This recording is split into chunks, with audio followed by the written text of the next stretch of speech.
नमस्कार। प्राइम न्यूजमा स्वागत छ। म दृष्टिवाणी थिताल र म जीवन खड्का। सुरुमा हेडलाइन्स। दलहरूमा समानुपातिक उम्मेदवारको विषयमा विवाद, कांग्रेसमा देउबा र शेखर बीच सहमतिको अन्तिम प्रयास। गठबन्धनमा संकट, जसपा सबैसँग तालमेलको तयारीमा। राजनीतिक दलका शीर्ष नेताहरू निर्वाचन महँगो भएको भन्दै चिन्तामा। भोट किन्ने प्रवृत्ति तथा भोज भत्ते र मदिरापान फस्टायो, मतदातामा विवेकको अभाव। आज नवरात्रको 6औं दिन कात्यानीको पूजा आराधना, दशैं मनाउन काठमाडौँबाट घर फर्कनेको भिड। हिमाली खसीलाई च्याङ्ग्रा भनेर महँगोमा बेच्ने प्रवृत्ति रोकिएन। विभिन्न कारणले वृद्धाश्रम पुगेका ज्येष्ठ नागरिकहरू यसपटकको दशैं पनि वृद्धाश्रममै मनाउन बाध्य। परिवार बेखबर, सरकारले पनि पालन पोषणमा दिएन ध्यान। श्रम अनुसारको पारिश्रमिक नहुँदा स्वास्थ्य कर्मीहरू समस्यामा। लाखौं खर्च गरेर नर्सिङ पढेकाहरूको बिचल्ली। काम अनुसारको तलब नपाएपछि विद्रोह। रुसले युक्रेनी चार प्रान्तहरू गाभ्नु, अन्तर्राष्ट्रिय कानुनको गम्भीर उल्लङ्घन भएको टर्कीको ठहर। द्वन्द्व अन्त्य गर्न वार्ताको लागि आह्वान। र अखिल नेपाल फुटबल संघद्वारा भियतनाम जाने अन्डर 17 फुटबल टोलीको विदाई। इन्फामा रहेको समस्या छिट्टै समाधान हुने उपाध्यक्षको प्रतिबद्धता।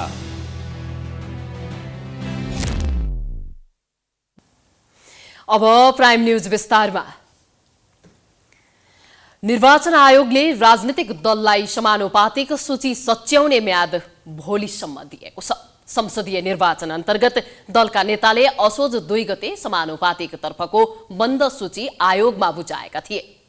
समुदाय र क्षेत्रको प्रतिनिधित्व गराउने तथा प्रत्यक्ष निर्वाचन लड्न नसक्नेहरूका लागि गरिएको समानुपातिक व्यवस्थामा पनि पहुँचको भरमा पटक पटक सत्ताको स्वाद चाखिसकेका तथा सत्ता सञ्चालनमा महत्त्वपूर्ण भूमिका खेलिरहेका शीर्ष नेताहरू नै समानुपातिक सूचीमा समावेश गरिएको व्यापक असन्तुष्टि छ। एक रिपोर्ट। निर्वाचन आयोगले असोज 1 गतेदेखि सुरु गरेको निर्वाचन प्रक्रिया अन्तर्गत समानुपातिक सूचीमा प्रमुख राजनीतिक दल कांग्रेस, माओवादी लगायतले शीर्ष नेताहरूलाई नै प्राथमिकताका साथ बन्द सूचीमा राखेका थिए। सत्तारूढ कांग्रेसले प्रधानमन्त्री देउवा पत्नी डाक्टर आराजु राणा देउवासँगै पूर्व उपप्रधान तथा पटक पटक मन्त्री भइसकेका विमलेन्द्र निधि, गोपालमान श्रेष्ठ, प्रवक्ता प्रकाश शरण महत, सहमहामन्त्री जीवन परियार, नेता फर्मुला मन्सुर लगायतलाई समानुपातिक बन्द सूचीमा राखेको छ। समुदाय र क्षेत्रको प्रतिनिधित्व गराउने तथा प्रत्यक्ष निर्वाचन लड्न नसक्नेहरूका लागि गरिएको समानुपातिक व्यवस्थामा पनि पहुँचको भरमा पटक पटक सत्ताको स्वाद चाखिसकेका तथा सत्ता सञ्चालनमा महत्त्वपूर्ण भूमिका खेलिरहेका शीर्ष नेताहरू नै समानुपातिक सूचीमा समावेश गरिएपछि सच्याउन माग गर्दै कांग्रेसको संस्थापन इतर समूह आन्दोलनमा छ। संस्थापन इतरले मात्र होइन, संस्थापन पक्षका नेताले समेत कांग्रेस नेतृत्वको गलत कार्यशैलीको आलोचना गरेका छन्। सिधै प्रत्यक्ष रूपमा जनताको मतबाट निर्वाचित भएर आउँछन् ती जनप्रतिनिधिहरूलाई अवसर दिनुपर्छ। 80-20 को रेसियो राखेर जानुपर्ने। तर दुर्भाग्य हामी कहाँ जो गणेश प्रवृत्तिका छन्, जो चाहिने वरिपरि नेताका अघिपछि डुलेका छन्, उनी चुनाव पनि लड्न नपर्ने, उनीलाई समानुपातिक गरेर विभिन्न ठाउँमा जुन व्यवस्थापन भइरहेछ त्यसले एउटा नकारात्मक सन्देश दिइरहेछ। आइतबार बुझाउने बन्द सूचीमा आफ्नो माग सम्बोधन हुने कुरामा शेखर समूह आशावादी छ। यदि आफूले दिएको सूची अनुसार नाम नसच्याए जुनसुकै निर्णय लिने शेखर समूहको चेतावनी छ। शेखर समूहको माग सम्बोधन गर्ने बारे सभापति देउवाले छलफल गरिरहेको संस्थापन पक्षका नेताको भनाइ छ। सत्तारूढ माओवादी केन्द्रले पनि पटक पटक सत्ताको स्वाद चाखिसकेका र सभामुखको भूमिका समेत निर्वाह गरिसकेका उपाध्यक्ष कृष्णबहादुर महरा लगायतलाई पनि समानुपातिकको बन्द सूचीमा राखेको छ। यसैगरी प्रमुख प्रतिपक्षी दल नेकपा एमाले पनि मन्त्री भइसकेका प्रेमबहादुर सिंह, उपाध्यक्ष रामबहादुर थापा बादलकी पत्नी नैना कला थापा लगायतलाई समानुपातिक सूचीमा राखेको छ। एमाले बन्द सूची सच्याउने सम्भावना कम छ। यसपटक एमाले क्षमता भएर पनि अवसर नपाएकालाई समानुपातिकमा समेटेको बताएको छ। क्षमता पनि भएका तर अवसरबाट वञ्चित भएका त्यो पक्षलाई चाहिँ समेट्नको निम्ति संवैधानिक हिसाबले नै एउटा संरचनामा चाहिँ यो सङ्घीय संसदभित्र हामीले चाहिँ त्यो प्रावधान राखेको हो। त्यसकारणले त्यसै हिसाबले नै हामीले सोच्नुपर्ने हुन्छ र हामी खास गरी नेकपा एमाले अहिले चाहिँ नि हामी यसभन्दा अगाडि अवसर पाएकाहरूलाई चाहिँ हामीले यसमा चाहिँ समेटेका छैनौँ र आम रूपमा चाहिँ नयाँलाई नै अवसर दिने ढङ्गले चाहिँ हामीले सोचेका छौँ र अरू कतिपय पार्टीहरूको हेर्दाखेरि त्यस्तो देखिएको छैन। नेकपा एकीकृत समाजवादीले उपाध्यक्ष प्रवेश समाल, उपमहासचिव गङ्गालाल तुलाधर, सचिव नागेन्द्र चौधरी लगायतलाई समानुपातिक सूचीमा राखेको छ। मधेस केन्द्रित दलले पनि पाका नेता तथा युवालाई समेटेर समानुपातिकको बन्द सूची निर्वाचन आयोगमा बुझाएको बताएका छन्। काङ्ग्रेस बाहेकका दलले समानुपातिक सूची सच्याउने बारे अहिलेसम्म धारणा नबनाएको नेताहरू बताउँछन्। समुदाय र क्षेत्रको प्रतिनिधित्व गराउने तथा प्रत्यक्ष निर्वाचन लड्न नसक्नेहरूका लागि गरिएको समानुपातिक व्यवस्थामा पनि पहुँचको भरमा पटक पटक सत्ताको स्वाद चाखेका र सत्ता वरिपरि घुमिरहनेले नै अवसर पाउनुले समानुपातिक व्यवस्थाकै धज्जी उडेको भन्दै नेताहरूको आलोचना भएको छ। तर काङ्ग्रेस बाहेक अन्य दलले समानुपातिक सूची सच्याउने खासै रुचि राखेका छैनन्। Political bureau prime HD Kathmandu. गठबन्धन गर्नका लागि बलियो दल नपाएको नेकपा एमाले अहिले पनि सत्ता गठबन्धनबाट जसपालाई आफ्नो पक्षमा तान्न प्रयासरत रहेको छ, तर कुनै उपलब्धि हात लागेको छैन। अहिले पनि आधा दर्जन जति दलहरूसित गठबन्धनका लागि पहल गरिरहेको एमाले गठबन्धनका अन्य दलहरूलाई एक्लै एमालेको सामना गर्न नसकेकाले गठबन्धन गर्नु परेको आरोप लगाउन भने छुटाउँदैन। एक रिपोर्ट। अहिले एमाले लोसपा सत्ता गठबन्धनमै रहेको जसपा सिके राउतको जनमत पार्टी र हाल जेल जीवन बिताइरहेका रेशम चौधरीको पार्टीसँग चुनावी तालमेलका लागि निरन्तर छलफलमा छ। राप्रपासँग कुरा चलेको त निकै समय भइसकेको छ। 5 दलीय सत्ता गठबन्धनमा रहेको जसपाले गठबन्धन बाहेकका अन्य दलसँग समेत चुनावी तालमेल गर्ने निर्णय नै गरेको छ। यो निर्णयसँगै सत्ता गठबन्धनमा असन्तुष्ट रहेको अवस्थामा उसले एमालेसँग जाने प्रष्ट सङ्केत दिएको छ। एमाले उपमहासचिव विष्णु रिमालले पनि एमाले जसपासँग निरन्तर छलफलमा रहेको पुष्टि गरेका छन्। होइन, जसपाको मान्छेहरूसित हाम्रो कुरा त भइ नै रहेको छ त, नभए त होइन नि त, कुरा त भइ नै रहेको छ। भेट्नु भएको छ उहाँहरूले, हामीले नि भेटेका छौँ, हामी हाम्रो काम गरिरहेको छौँ, उहाँहरू आफ्नो काम गरिरहनु भएको छ। एकातिर कतै हामी हाम्रो साथीसँग कुरा गरेर देखिन्छ, अर्कोतिर फेरि गठबन्धन बैठकमा साथीहरू एपियर भइरहनु भएको छ। हाम्रो कुनै गुनासो टिप्पणी केही पनि छैन, त्यो उहाँहरूको धन्दा हो। जसपाको यस्तो युटर्नले गठबन्धनमा पनि नयाँ समीकरणको सम्भावना समेत बनेको छ। उसो त लामो समयदेखि गठबन्धनको अङ्ग बन्न खोजेको तर असफल रहेको लोसपाको गठबन्धनमा इन्ट्री भयो भने पनि अनौठो मान्नु पर्दैन। सत्ता गठबन्धन तोडेर भए पनि नयाँ गठबन्धन बनाउन प्रयासरत नेकपा एमालेका नेताहरू भने अहिले अन्य दलहरूसँग एक्लै एमालेको सामना गर्न सक्ने अवस्था नरहेको तर्क मात्रै गर्दैनन्। उनीहरू केपी ओलीको सामना गर्न सक्ने नेता गठबन्धनमा नरहेको दाबी समेत गर्न पछि पर्दैनन्। उनीहरू चुनावी बहसलाई यही विषयमा मोड्न चाहन्छन्। अध्यक्ष केपी शर्मा ओलीलाई भावी प्रधानमन्त्रीको रूपमा आधिकारिक रूपमै घोषणा गरिसकेको एमाले अहिले गठबन्धनको प्रधानमन्त्री उम्मेद्वार को हो भनेर प्रश्न गर्छन्। हाम्रो नेता केपी शर्मा ओली, उहाँलाई हामीले प्रधानमन्त्री रूपमा अगाडि सारेको, उहाँले चुनाव जित्ने ग्यारेन्टी 100% छ, किनभने जनताले उहाँलाई मन पराउँछन्। त्यसै गरी विनिङ क्यान्डिडेट को त गठबन्धन भन्नु पर्यो। नेकपा एकीकृत समाजवादीका महासचिव बेदुराम भुषालको विचारमा ओली भर्सेस को भन्ने एमालेको प्रश्न नै गलत छ। ओलीलाई चुनाव अघि नै भावी प्रधानमन्त्रीको रूपमा प्रस्तुत गर्नु नै गलत छ। एमालेको यस्तो निर्णय कम्युनिस्ट आदर्श र लोकतान्त्रिक परिपाटीको विपरीत भएको भुषालको बुझाइ छ। उम्मेदवार घोषणा गर्दैमा चाहिँ ठुलो हुन्छ, यो त व्यक्तिवादी तरिका हो। कुनै व्यक्तिलाई उम्मेदवार बनाएर हिँड्नुपर्ने भनेपछि त्यो कम्युनिस्ट पार्टीको सिद्धान्त विचार पद्धति विपरीत कुरा हो। त्यहाँ त कमिटी प्रणाली प्रधान हुन्छ नि। निर्वाचित भइसकेपछि कसलाई बनाउने, संसदीय दल बन्छ, संसदीय दलले नेता छान्छ, अनि त्यो नेता चाहिँ प्रधानमन्त्रीको उम्मेदवार हुन्छ संसदीय दलमा। त्यही हो हुने होइन। राष्ट्रपतिको चुनाव हो र मान्छे तोकेर हाम्रो फलानु चाहिँ उम्मेदवार हो भन्ने, प्रधानमन्त्रीको उम्मेदवार जितेर आएपछि बल्ल प्रधानमन्त्री को हुने भन्ने कुरा पहिला जितेर आउनु पऱ्यो नि। अनि संसदीय दल बन्नु पऱ्यो, संसदीय दलले नेता छान्न पऱ्यो। झन्डै आधा दर्जन जति पार्टी र व्यक्तिसँग गठबन्धनको तयारीमा रहेको एमाले आफ्नो पार्टी चुनाव अघि हुने गठबन्धनको विपक्षमा रहेको तर्क गर्न पनि हिचकिचाउँदैन। तर चुनावी बहसलाई विषयान्तर गरी ओली भर्सेस को भन्ने विषयमा बहस गराउन चाहन्छ। एमाले गठबन्धन निर्माणको दौडधुपमा रहेको कुरा कसैबाट लुकेको छैन। एमालेको ओली भर्सेस को जवाफमा प्रधानमन्त्रीको साझा उम्मेद्वार दिन नसके पनि गठबन्धनका दलहरू चुनाव अघि नै प्रधानमन्त्री घोषणा गर्नु लोकतन्त्र र पार्टी प्रणालीको विपरीत भएको प्रतिक्रिया भने दिन थालेका छन्। राजनीतिक दलका नेताहरू नै निर्वाचन महँगो भएको भन्दै चिन्ता गर्न सुरु गरेका छन्। निर्वाचनमा भोट किन्ने प्रवृत्ति तथा भोज भतेर र मदिरापान खुवाउनु पर्ने बाध्यताका कारण कतिपय नेताले निर्वाचन नै नलड्ने बताउन थालेका छन्। कतिपय नेताले भने पार्टी चलाउन र फजुल खर्च रोक्न राज्यले नै राजनीतिक दललाई निश्चित अनुदान दिने व्यवस्था गर्न पनि माग गर्न थालेका छन्। एक रिपोर्ट।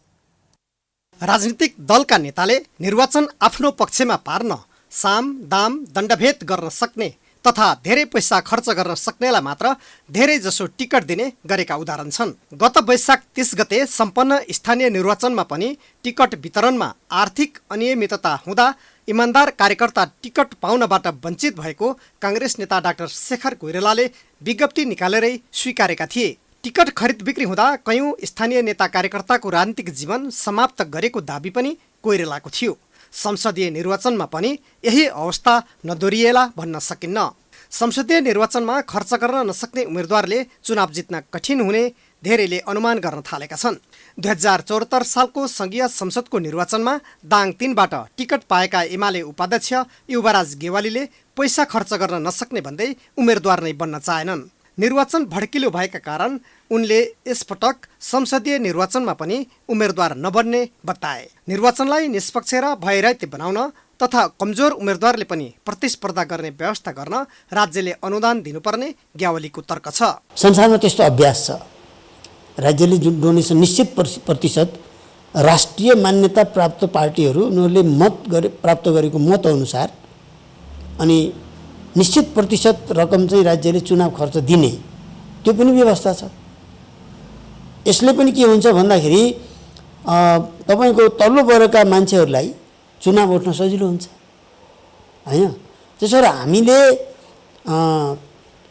धनीहरू मात्रै चुनाव उठ्ने, धेरै पैसा भएका मात्रै चुनाव उठ्ने, कम पैसा भएका धेरै कमाउन नसकेका मान्छेहरू चुनाव उठ्न नसक्ने जुन अवस्था सिर्जना हुँदैछ त्यसलाई हामीले रोक्नै पर्छ। 2074 सालमा नवलपरासी 1बाट निर्वाचित काङ्ग्रेसका तत्कालीन महामन्त्री शशाङ्क कोइरालाले सो निर्वाचन जित्न 6 करोड खर्च गरेको गत चैत्र 26 गते खुलासा गरेका थिए। यसले गर्दा चुनाव कसरी महँगो बन्दैछ भन्ने कुरा कोइरालाको भनाइबाट नै छर्लङ्ग हुन्छ।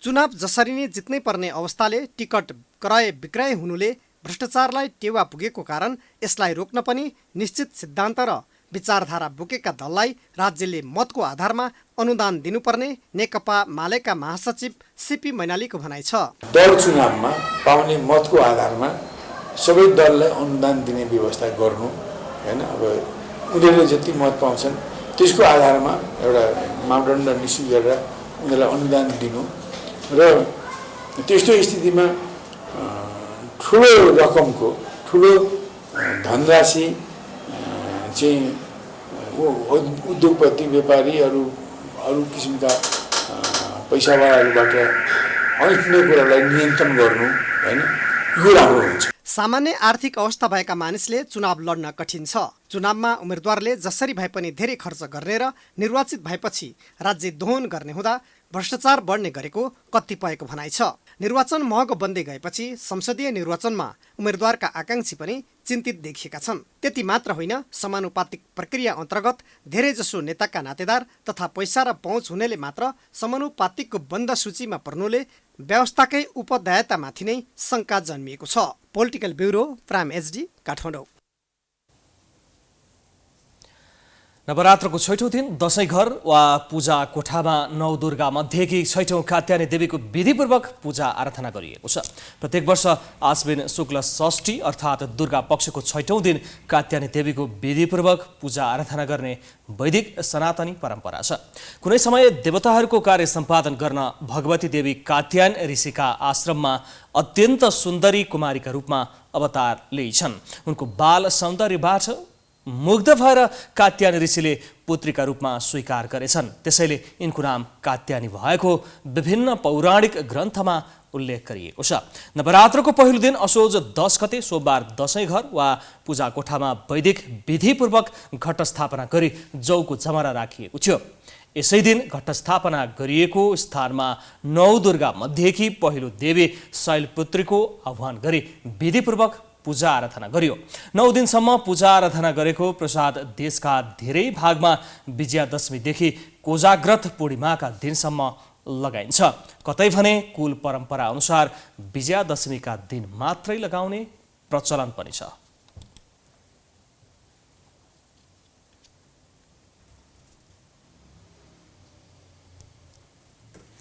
दशैं मनाउन काठमाडौँबाट घर फर्कनेहरूको संख्या बढेको छ। शनिबारबाट दशैंको बिदा सुरु भएसँगै घर फर्कनेको संख्या बढेको काठमाडौँ ट्राफिक कार्यालयले जनाएको छ। विभिन्न कामका साथै पठन पाठनका लागि काठमाडौँमा बसेकाहरू अधिकांश दशैंमा घर फर्कने गरेका छन्। काठमाडौँको कलङ्की, कोटेश्वर, बल्खु लगायतका स्थानमा घर फर्कनेहरूको भिड लागेको छ। उनीहरूले सहज रूपमा सवारी साधन नपाएको गुनासो समेत गरेका छन्। सरकारले दशैंमा सार्वजनिक सवारीको रूट परमिट समेत खुल्ला गरेको छ।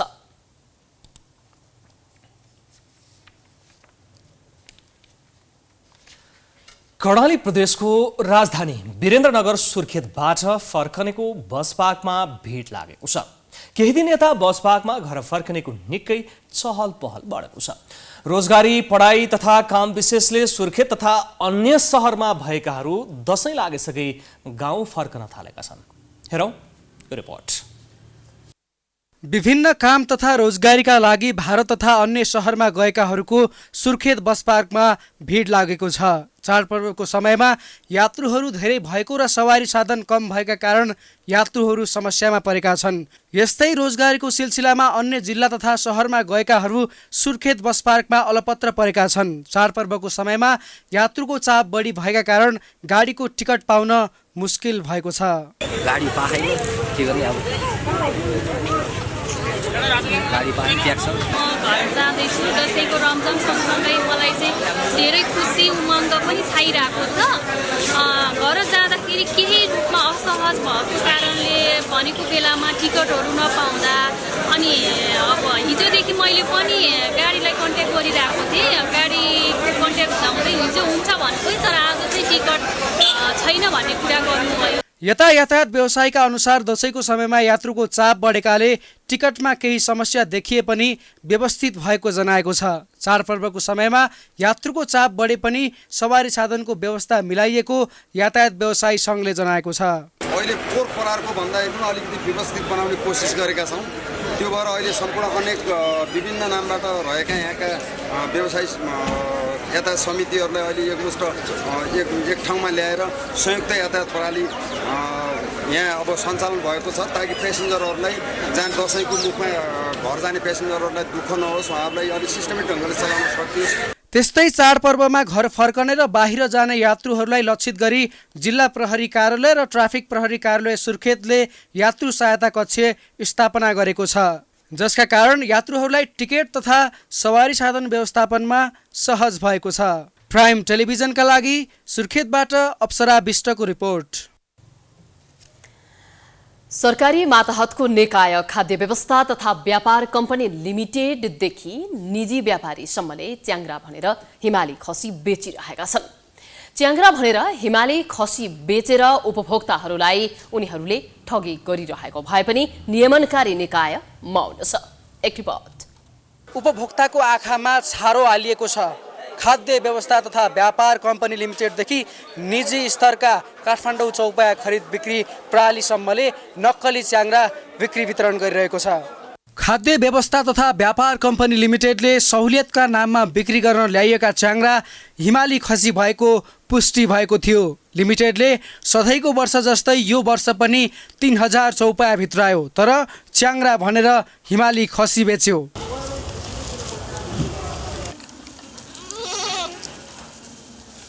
च्याङ्ग्रा जस्तो देखिने चौपाया हिमाली खसी भएको पशु सम्बन्धी विज्ञहरूको टिप्पणी छ।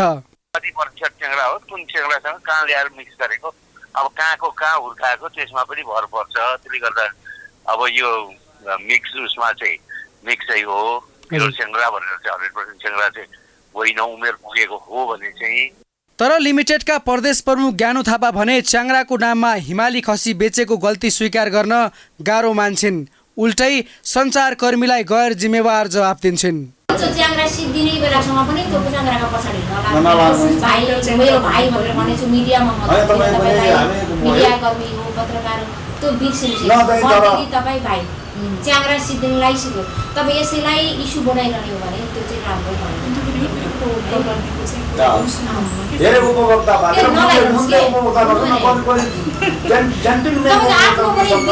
तपाईँको पत्रकारिता सेवालाई बिर्सिनुहोस् त फुल माइन्ड भएर च्याङ्ग्रा सिद्धिसक्यो उपभोक्ताले भइरहेछ।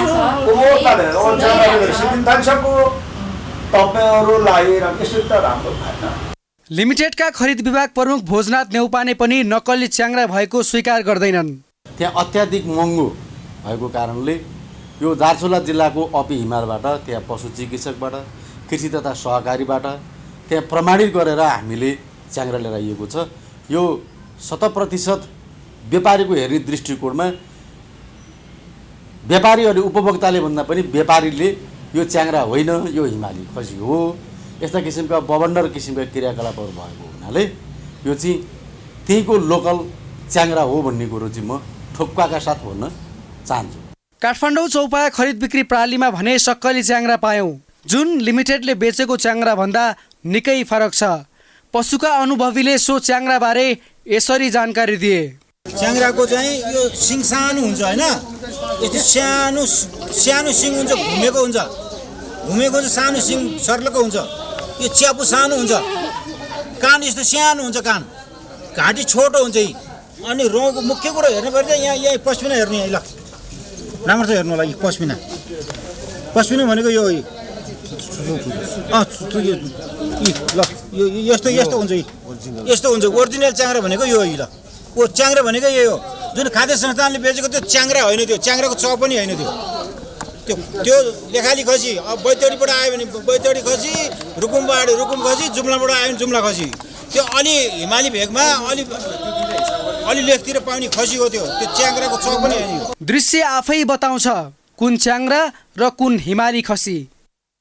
उपभोक्ताको गुनासो नसुन्ने खाद्य व्यवस्था तथा व्यापार कम्पनी लिमिटेडलाई जवाब वास्तविक च्याङ्ग्रा यस्तो हुन्छ। तपाईँहरूले हिमाली खसी ल्याएर च्याङ्ग्रा भनेर बिक्री वितरण गरिरहनु भएको छ। उपभोक्ताको आँखामा छारो हाल्ने गरी खाद्य कम्पनीले हिमाली खसीलाई च्याङ्ग्रा भनेर बेच्नुले उसको कामको विश्वसनीयतामाथि नै प्रश्न जन्मिएको छ। सरकारी निकाय भएर पनि जनता झुक्क्याएर च्याङ्ग्राको नाममा हिमाली खसी बेच्नुले उसको कामको पारदर्शितामाथि नै प्रश्न उठेको छ।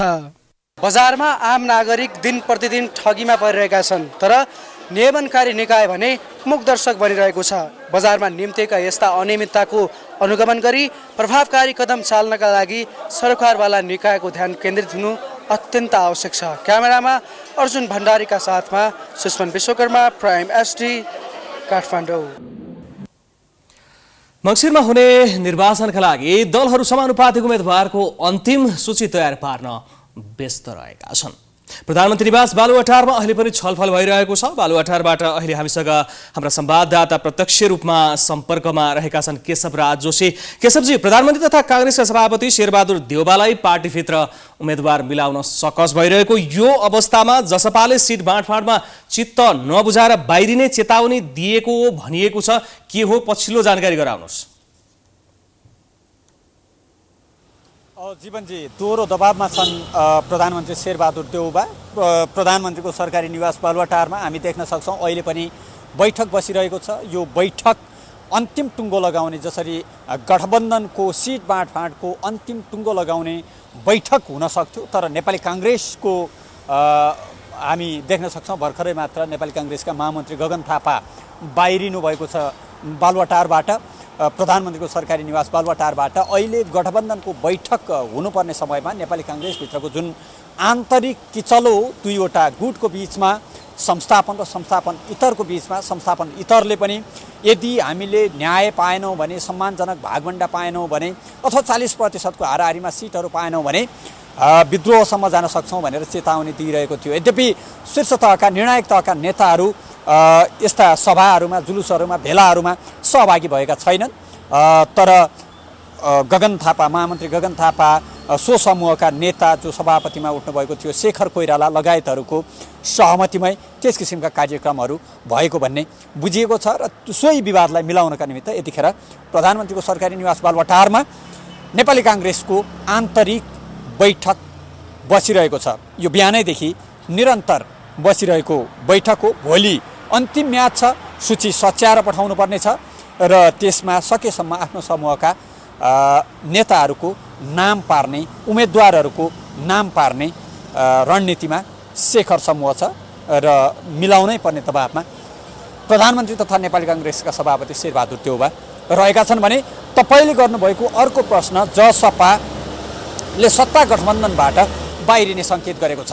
हामीले आजै तयार पारेको रिपोर्टमा पनि नेकपा एमालेका उपमहासचिव विष्णु रिमालले हामी जसपासँग निरन्तर संवादमा छौँ भन्नुभएको छ र उहाँले अलिकति हामीसँग पनि संवादमा रहने र सत्ता गठबन्धनसँग पनि संवादमै रहेको जसपाप्रति धेरै आपत्ति त छैन, तर यतै मात्र गरिदिए हुन्थ्यो भन्ने आशयले हामीसँग बोल्नुभएको थियो। त्यस्तै आजै मात्र पनि नेकपा एकीकृत समाजवादीका महासचिव बेदुराम भुसालसँग कुरा हुँदा बेदुराम भुसालले भन्नुभएको छ यदि एमालेसँग कुरा हुन्छ भने सत्ता गठबन्धनमा हुँदैन भनेर भन्नुभएको छ र प्रष्ट सङ्केत जसपाले दिएको छ कि ऊ सत्ता गठबन्धनबाट बाहिरिन सक्छ। आज मात्रै निर्णय गरेको छ कि सत्ता गठबन्धनको विकल्पमा अन्य दलसँग पनि चुनावी तालमेलका लागि विकल्प खुला राख्न सक्छौँ भनेर तसर्थ दबावमा रहेका छन् प्रधानमन्त्री तथा नेपाली काङ्ग्रेसका सभापति शेरबहादुर देउवा र सत्ता गठबन्धन। हामी यो विषयमा थप जानकारी पनि गराउने नै छौँ। अहिलेका लागि भने थप सूचनाका लागि, समाचारका लागि र सन्देशका लागि यहाँहरूको ध्यान केन्द्रीय स्टुडियोतर्फै। धन्यवाद केशवजी। नेपाली काङ्ग्रेस यति बेला आन्तरिक छलफलमा जुटिरहेको छ। बालुवाटारबाट हामीलाई प्रत्यक्ष जानकारी गराउँदै हुनुहुन्थ्यो। अब बाँकी प्रसङ्ग। घटस्थापनादेखि भारतको पूर्णागिरीमा लाग्ने नवरात्रि मेलाका कारण कञ्चनपुरको सीमावर्ती बजार तथा आसपासका क्षेत्रमा चहल पहल बढेको छ। मेला भर्ने तीर्थयात्रुहरूको चहल पहल बढेसँगै त्यस क्षेत्रको व्यापार व्यवसाय समेत वृद्धि भएको छ। मेलाका कारण दुई देशबीच धार्मिक पर्यटकको विकास र सम्बन्ध सुमधुर मात्र नभई कञ्चनपुरको व्यापार व्यवसाय पनि बढेको छ। एक रिपोर्ट। शेरावालीको नामले प्रचलित पूर्णागिरी मन्दिरमा नवरात्रि धार्मिक मेलाका कारण कञ्चनपुरको महेन्द्रनगर, ब्रह्मदेव, गड्डा चौकी तथा सीमावर्ती नेपाली बजारमा दर्शनार्थीको घुइँचोसँगै व्यापारमा वृद्धि भएको छ। पूर्णागिरी मन्दिरको दर्शनपछि सिद्धबाबा मन्दिरको समेत अनिवार्य दर्शन गर्नुपर्ने धार्मिक मान्यता र विश्वासका कारण दर्शनार्थीहरू महेन्द्रनगर र ब्रह्मदेवमा रहेको सिद्धबाबा मन्दिरमा दर्शन गर्न आउने हुँदा यस क्षेत्रमा चहल पहल बढेको छ। नवरात्रि मेलाका कारण केही व्यापारमा समेत वृद्धि भएको सिद्धनाथ मन्दिर विकास समिति महेन्द्रनगरका महासचिव पुष्करराज उप्रेतीले बताए। सिद्धनाथको र पूर्णागिरीको सम्बन्धको कुरामा हो। सिद्धनाथ बाबा चाहिँ पूर्णागिरीका भक्त हुन्। पूर्णागिरीको दर्शन गरेपछि सिद्धनाथ बाबाको दर्शन गरेपछि मात्रै यात्रा पूर्ण हुने भन्ने उल्लेख भएअनुसार पूर्णागिरीको दर्शन गरेका मान्छेहरू सिद्धनाथ मन्दिरमा दर्शनार्थ आउँछन् र यहाँ आएर दर्शन गरेपछि मात्रै यात्रा पूर्ण हुन्छ। दैनिक हजारौंको संख्यामा भारतीय तीर्थयात्रीहरूका कारण त्यस क्षेत्रमा चहल पहल बढेको हो। सामान्यतया 15 दिन अघिदेखि सुरु हुने धार्मिक मेला घटास्थापनादेखि दीपावलीसम्म चल्ने गर्दछ। पूर्णागिरी मेलाका कारण सदरमुकाम लगायत सीमावर्ती बजार, यातायात तथा होटल व्यवसायमा समेत आर्थिक कारोबार वृद्धि भएको छ। मेलाका कारण दुई देशबीच धार्मिक पर्यटनको विकास र सम्बन्ध सुमधुर मात्र नभई कञ्चनपुरको व्यापार व्यवसायमा पनि टेवा पुग्ने देखिन्छ।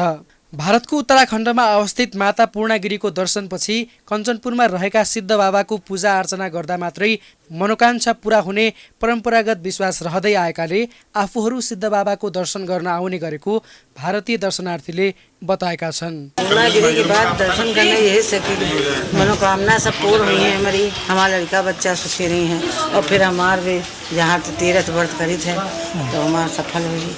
धार्मिक मेलामा आउने तीर्थालु भक्तजनहरूका लागि स्थानीय प्रशासनले सीमामा सहजताका लागि पिउने पानी, विश्राम स्थल लगायत सुविधा दिन सके थप धार्मिक पर्यटनको विकास हुने र स्थानीय व्यापार व्यवसायमा समेत टेवा पुग्ने देखिन्छ।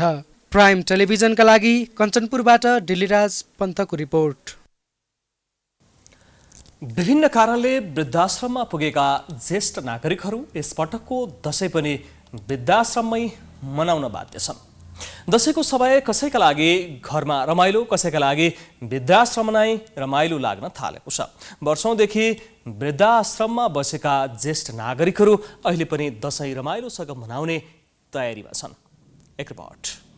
दशैं नजिकैसँगै ज्येष्ठ नागरिकहरू पनि खुसी छन्। लामो समयदेखि वृद्धाश्रममा नै दिन बिताइरहेका ज्येष्ठ नागरिकहरूमा दशैं उल्लासमय नै छ। वृद्धाश्रमले त आश्रममा नै जमरा राखेको छ। दशैंको दिन उनीहरूले पहिले जस्तै रमाइलो गर्दै मिठो खानेकुरा खाँदै मनाउने तयारी गरेका छन्। हामी पशुपतिमा रहेको एकमात्र सरकारी वृद्धाश्रममा पुग्दा सबै आफ्नो तरिकासँग दिन बिताइरहेका थिए। दशैं नजिकैसँगै उनीहरूमा पनि निकै उत्साह र उमङ्ग छाएको छ। विगतका वर्षहरूमा पनि निकै रमाइलो भएकोले अहिले पनि त्यस्तै रमाइलो गर्ने उनीहरूको तयारी छ। दसैँ आउँदैछ, पहिला पनि राम्रो हुन्छ। पहिलाका पनि हाकिमहरू सरहरू राम्रा थिए, सुब्बाहरू दसैँ राम्रो, दसैँ तिहार चाडबाड राम्रो मनाउनुहुन्छ। अहिले पनि राम्रो मनाउनुहुन्छ। सरहरूले बस्नुहुन्छ, छोडिया छैन। हामी पनि खुसी भइरहेछौँ। कतिपय ज्येष्ठ नागरिक आएको वर्ष दिन पनि नभएकाले खासै जानकार छैनन्, तर अरूले भनेको सुन्दा भने निकै रमाइलो लागेको बताउँछन्। रमाइलो रातिभरले भनेको रमाइलो मान्नेलाई रमाइलो नमान्नेलाई हुँदैन, त्यही न हो। दिनभर हाँसी मजाक गर्दै दिन बिताउने उनीहरू हामी पुग्दा पनि निकै गफिरहेका थिए। राजकुमारी नाम गरेकी एक वृद्धाले त दशैंमा मासु नदिएर करेला दिएको गुनासो गरिन्। अझै ठट्यौली पारामा उनले आफूलाई करेला मन नपर्ने र मासु खान मन लागेको बताइन्। दसैँ आयो बोका काट्ने सर हुनुहुन्न, त्यसै गरेर हामीले त्यो मलाई करेलो मन पर्दैन। बोको खसी खान्छ, उनीहरू फर्सी खाँदैनन्। मैले काँड बोको खोज्ने, छोरा छैन छोरी छ, टाढो गए चाहिँ मरि मुरली बजाउनु भन्छे, त्यही त हो नि। वृद्धाश्रममा दशैंको माहौलले छपक्कै छोएको देखिन्छ। घर परिवार उनीहरू रमाउँदै दशैं पर्खिरहेका छन्। समाज कल्याण केन्द्र वृद्धाश्रमले पनि दशैं अघिल्ला वर्षहरूमा जस्तै रमाइलोसँग मनाइदिने जनाएको छ। हामीले विगतका वर्ष चाहिँ यस वर्ष पनि जसरी हामीले घर परिवारमा अन्य उसमा मनाउने गर्छौँ, त्यसरी नै हाम्रो वृद्धाश्रममा पनि दशैं मनाउने गरिन्छ। यस महान चाडलाई एउटा भव्य रूपमा सभ्य रूपमा मनाउने गरिन्छ। अन्य जस्तै घर परिवारमा जसरी हामीले मनाइरहेछौँ, सेम त्यही प्रोसेस, सेम त्यही प्रक्रिया, विधि, त्यही कल्चर अनुसार नै हामीले मनाउने गर्छौँ। पशुपतिमा रहेको वृद्धाश्रममा अहिले 95 जना ज्येष्ठ नागरिक छन्। दशैंको दिन बाहिरका सर्वसाधारण पनि त्यहाँ टीका लाउन पुग्ने भएकाले उनीहरू निकै हर्षित देखिएका छन्। नेपालमा श्रम अनुसारको पारिश्रमिक नहुनु सधैँको र सबैको समस्या हो। त्यसको प्रभाव स्वास्थ्य क्षेत्रमा पनि रहेको छ। लाखौं खर्च गरेर नर्सिङ पढेका नर्सहरू पनि यो समस्याबाट अछुतो हुन सकेका छैनन्। नर्सहरू न्यून पारिश्रमिकमा काम गर्न बाध्य छन्। एक रिपोर्ट। आम नागरिकको स्वास्थ्यका लागि अहोरात्र खटिने स्वास्थ्य कर्मीले कहिलेसम्म मेरो श्रम बराबरको आधारभूत पारिश्रमिक दे भनेर न्याय माग्ने, यस्तो विडम्बना कहिलेसम्म? चिकित्सा क्षेत्रलाई निकै संवेदनशील क्षेत्र मानिन्छ, तर यही क्षेत्रमा कार्यरत नर्सहरूको छुट्टै पीडा छ। उनीहरूले गर्ने कामको प्रकृति अनुसार पारिश्रमिक पनि राम्रो हुनुपर्ने हो, तर उनीहरूले पाउने पारिश्रमिक सोचेको भन्दा निकै कम छ। उपत्यकाभित्रका अधिकांश ठुला भनिने निजी अस्पतालमा कार्यरत नर्सहरूको श्रम शोषण बढ्दो छ। काठमाडौँका विभिन्न अस्पतालका नर्सहरू अहिले माइतीघर मण्डलामा धरना दिइरहेका छन्। सरकारले तोके अनुरूपको पारिश्रमिक र निःशुल्क जीवन बिमा गरिदिनुपर्ने उनीहरूको माग छ। मासिक 8 देखि 10,000 पारिश्रमिकमा दैनिक 12 देखि 15 घण्टासम्म काम गर्नु परेको उनीहरूको गुनासो छ। नर्सिङ पढ्नको लागि हामीले 4-4.5 वर्षसम्म खर्च गरेको हुन्छ। पिसिएलले 3 वर्ष 3.5 वर्षदेखि लिएर बिएससीले 4-4.5 वर्षसम्म खर्च गरेको हुन्छ र त्यसमा हाम्रो पैसा भनेको 15 देखि 20 लाखसम्म खर्च हुन्छ। र हामीले अब जब गर्नुपर्ने बेलामा जाने बेलामा चाहिँ हामीलाई कति अफर गरिन्छ, स्यालेरी भन्दा 8,000 देखि लिएर माथि 10,000 म्याक्सिमम 15,000 त्यस्तै अफर गरिन्छ। त्यो पनि अझ कति हस्पिटलमा त हामीले के पाएका छौँ भने रियल डकुमेन्ट पनि राखिदिने, 2 वर्षसम्मको कन्ट्र्याक्ट गराउने अनि दिनमा 12 घण्टा ड्युटी गराउने। दिनौँ सयौँ सङ्ख्यामा चाहिँ विदेश पलायन भइरहेको एउटा मुख्य कारण भनेको चाहिँ न्यूनतम पारिश्रमिक नै हो। हामीले चाहिँ नर्सिङ पढ्दाखेरि पिसिएल पढ्दाखेरि नै अहिले 6-7 लाख लाग्छ, ब्याचलर्स पढ्दाखेरि 7 लाख, मास्टर्स पढ्दाखेरि 10 लाख।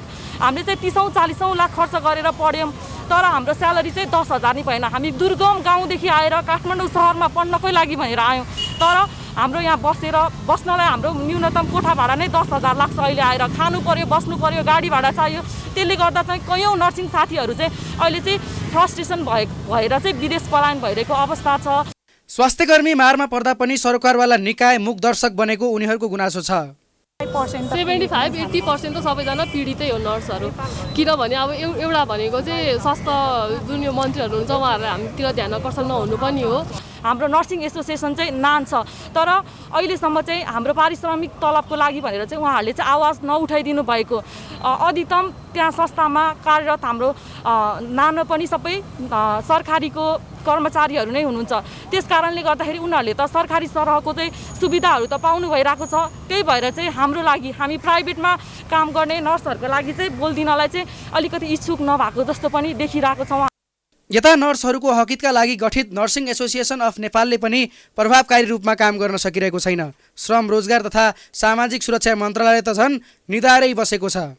विगत 3 दिनदेखि धरना दिँदा पनि चिल्ला गाडीमा सवार सरकारका नेतृत्वहरूले नर्सहरूको समस्यालाई देख्न सकिरहेका छैनन्। श्रम नियमावलीको प्रभावकारी कार्यान्वयन एवं अनुगमनमा सरकारले ठोस कदम चाल्नै पर्ने देखिन्छ। स्वास्थ्य क्षेत्रमा आएका समस्या र अनियमितताको समाधानका लागि सरकारको ध्यान केन्द्रित हुनु अत्यन्त आवश्यक छ। क्यामेरामा दिनेश सार्कीका साथमा सुष्मन विश्वकर्मा, प्राइम एसडी, माइतीघर, काठमाडौँ। अब बिजनेस न्युज।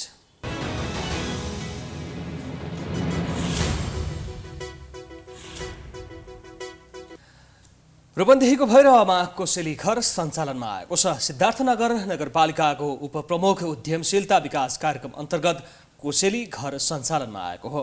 नगरपालिकाको वडा नम्बर 5 कार्यालयको भवनमा कोसेली घर सञ्चालन गरिएको छ। सिद्धार्थनगरमा रहेका विभिन्न महिला समूहले संयुक्त रूपमा उक्त कोसेली घर सञ्चालन गरेका छन्। घरमा स्थानीय उत्पादनहरू, अचार, चप्पल, स्यान्डल, पोते, माला, कपडा लगायतका सामग्रीहरू राखिएका छन्। भैरवमा आएका आन्तरिक तथा बाह्य पर्यटकले स्थानीय महिलाहरूद्वारा उत्पादित हस्तकला लगायतका सामग्रीहरू भैरवाको कोसेलीको रूपमा लैजान सक्ने उपप्रमुख अधिकारीले बताइन्। महिला समूहद्वारा उत्पादन गरिएको सामग्रीले बजार नपाएको भन्दै समस्या समाधानका लागि कोसेली घर सञ्चालन गरिएको नगरपालिकाले जनाएको छ। धेरै कुराहरू बनाउनु भएको छ। अघि भर्खरै तपाईँले पनि देख्नुभयो, त्यो बनाइसकेपछिबाट चाहिँ उहाँले बजार चाहिँ पाउनु भएको छैन। अनि त्यतिखेर चाहिँ मलाई कुरै पनि खड्केको थियो र मेरो एउटा एजेन्डा त्यतिखेर मैले के राखेको थिएँ भने म जितिसकेपछिबाट चाहिँ यो सम्बन्धी चाहिँ म पक्कै पनि कुनै न कुनै काम गर्छु भनेर चाहिँ त्यो सम्बन्धी मैले यो आज चाहिँ कोसेली घरको निर्माण गरेँ। कोसेली घर सञ्चालनमा थप महिलाहरूको सहभागिता भए हाल कोठामा सञ्चालनमा आएको कोसेली घर खुल्ला स्थानमा सञ्चालन गर्न सकिने नगरपालिकाले जनाएको छ।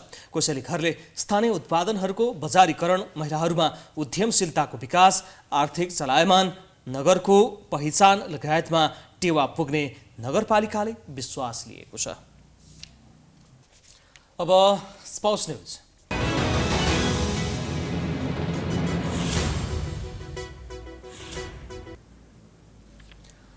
अखिल नेपाल फुटबल सङ्घ एन्फाले भियतनाम जाने अन्डर-17 फुटबल टोलीलाई बिदाई गरेको छ। एन्फाले शनिबार एएफसी अन्डर-17 एसियन कप छनौटका लागि भियतनाम जाने टोलीलाई बिदाई गरेको हो।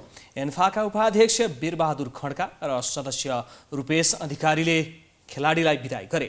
नेपाली टोली भोलि आइतबार त्यसतर्फ प्रस्थान गर्नेछ। विदाई कार्यक्रममा एन्फा उपाध्यक्ष खड्काले आफ्नो भविष्य निर्माणका लागि गम्भीर र अनुशासित भएर खेल प्रदर्शन गर्न सुझाव दिए। उनले एन्फामा विगतदेखि रहेको समस्या छिट्टै समाधान हुने प्रतिबद्धता व्यक्त गरेका छन्।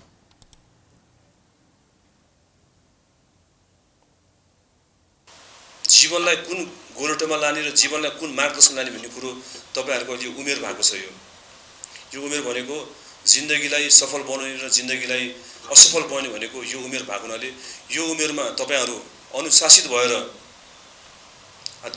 नेपालको देशको प्रतिनिधि गर्दै हुनुहुन्छ। तपाई आज तपाईहरुले भविष्यमा तपाईहरु भनेको राष्ट्रको खेलाडी, राष्ट्रको गहना भावनाले सर्वप्रथम म तपाईहरु सबैलाई खेलाडी भाइहरुलाई अनुशासित भएर खेल खेल्नको लागि र प्रशिक्षक, म्यानेजर र टिमको सहभागी सबै सदस्यको सल्लाह सुझाव मानेर तपाईहरु खेल्नुस्, म शुभकामना दिन चाहन्छु।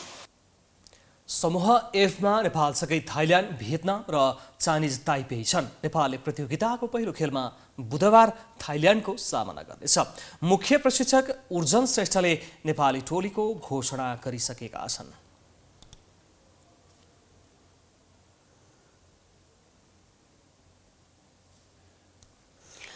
बलात्कार आरोप लागेका क्रिकेटर सन्दीप लामिछानेले आत्मसमर्पण गर्ने बताएका छन्। एक किशोरीले बलात्कारको जाहेरी दर्ता गराएपछि विदेशमै लुकेका लामिछानेले आज बिहान एक वक्तव्य जारी गर्दै नेपाल फर्किएर आत्मसमर्पण गर्ने बताएका हुन्। सामाजिक सञ्जाल फेसबुक मार्फत लामिछानेले अक्टोबर 6 अर्थात् यही असोज 20 गते नेपाल फर्किने बताएका छन्। उनले आफू निर्दोष भएको बताउँदै चाँडै न्याय पाउने विश्वास व्यक्त गरेका छन्। उनले आफूमाथिको षड्यन्त्रको समयमै पर्दाफास हुने दाबी पनि गरेका छन्। केही समय सम्पर्कविहीन भएका लामिछानेले आफू पछिल्लो पटक तनावमा भएकाले आइसोलेसनमा बसेको बताएका थिए।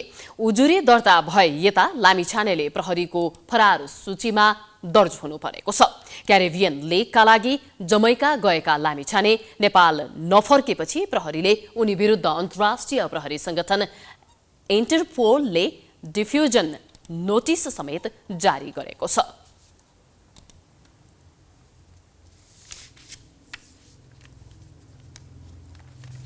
यो सँगै हामी प्राइम न्युजको अन्त्यमा आइपुगेका छौं। जाँदा जाँदै हेडलाइन्स पुनः एकपटक। दलहरूमा समानुपातिक उम्मेद्वारको विषयमा विवाद, कांग्रेसमा देउबा र शेखर बीच सहमतिको अन्तिम प्रयास, गठबन्धन सङ्कटमा जसपा सबैसँग तालमेलको तयारीमा। राजनीतिक दलका शीर्ष नेताहरू निर्वाचन महँगो भएको भन्दै चिन्तामा। भोट किन्ने प्रवृत्ति तथा भोज भत्ते र मदिरापान फस्टायो, मतदातामा विवेकको अभाव। आज नवरात्रको 6औं दिन कात्यानीको पूजा आराधना, दशैं बनाउन काठमाडौँबाट घर फर्कनेको भिड। हिमाली खसीलाई च्याङ्ग्रा भनेर महँगोमा बेच्ने प्रवृत्ति रोकिएन।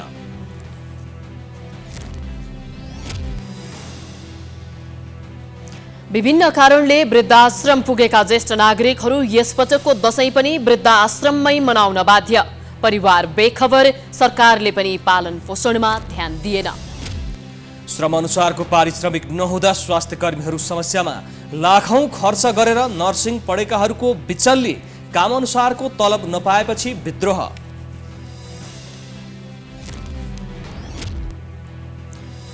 रुसले युक्रेनी 4 प्रान्तहरू गाभ्नु, अन्तर्राष्ट्रिय कानूनको गम्भीर उल्लङ्घन भएको टर्कीको ठहर। द्वन्द्व अन्त्य गर्न वार्ताका लागि आह्वान। र अखिल नेपाल फुटबल संघद्वारा भियतनाम जाने अन्डर-17 फुटबल टोलीको विदाई, एन्फामा रहेको समस्या छिट्टै समाधान हुने उपाध्यक्षको प्रतिबद्धता।